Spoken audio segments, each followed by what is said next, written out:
I'm joined now by Rod, who works for Junction Point and worked on the Epic Mickey 2 game. Rod, this is arguably the world's most colourful adventure. For those of us who haven't played Epic Mickey, what is the game all about? The game is about the land of Wasteland, where all the old Disney history, all the characters, the comics, all the things we've known from the 80 years of Disney past that are no longer current pop culture, currently known, have gone. So, for instance, Oswald, Disney's oldest cartoon, even before Mickey, who's no longer known about, is in Wasteland. The idea with Epic Mickey is the fact that all these tunes are there and they need Mickey to come help them. They devise a way of bringing Mickey back to Wasteland to help them overcome the difficulties that they're experiencing now.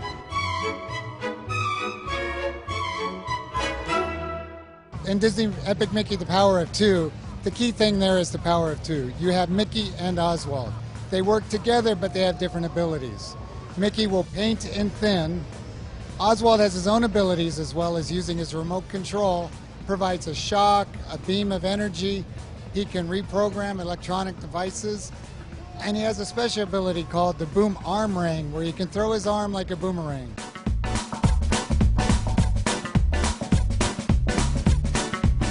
Here today at E3, I've seen plenty of people, 2 grown men, 2 kids, a couple. They sit down and play side by side. Since this is very co-op, they watch each other, what they're doing. They have to coordinate their special abilities with each other because they have special co-op moves that they work together.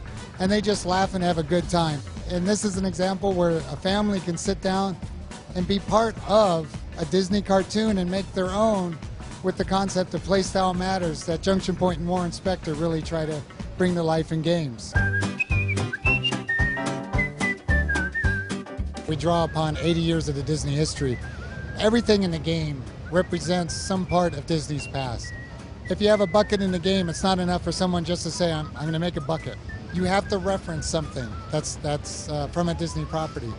The 2D levels are from the short film strips that Disney created. So you can go back and watch those film strips and you can see what's represented in there. So not only is it just, if you take away those elements, do you have a good gameplay platformer, but you also have the fact you're involved in a lot of that history. And whether you're young and it's new to you, or you're old and you can look at that and go, I remember that. Have you always been a personal big fan of Disney? Definitely. I grew up in San Jose, California, which is 300 miles north of LA. But we went down to Disneyland quite a lot. I don't have the in-depth knowledge that a lot of people did, but what it's doing is reintroducing me to things that I go, I remember that. And it's magic. It really is to feel part of that history, especially with Disney Epic Mickey 2, The Power of Two.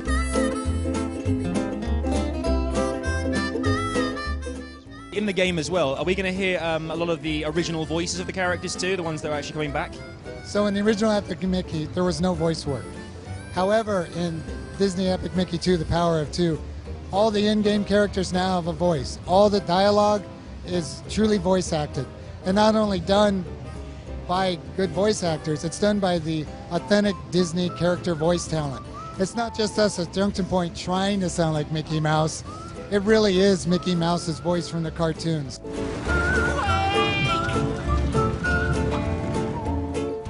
Do you have a favorite Disney character? Everyone's got a favorite. You must have one. So my favorite Disney character is Stitch from Lilo and Stitch. It's a very authentic Disney character. It was created by Disney for the Lilo and Stitch movie. And I like him because he has a mischievous nature, but he has that good heart. And it was just a very entertaining film and something different for Disney to do. So Stitch is my favorite. Love that. Well, listen, best of luck with The Power of Two, Epic Mickey 2. We can't wait to play it.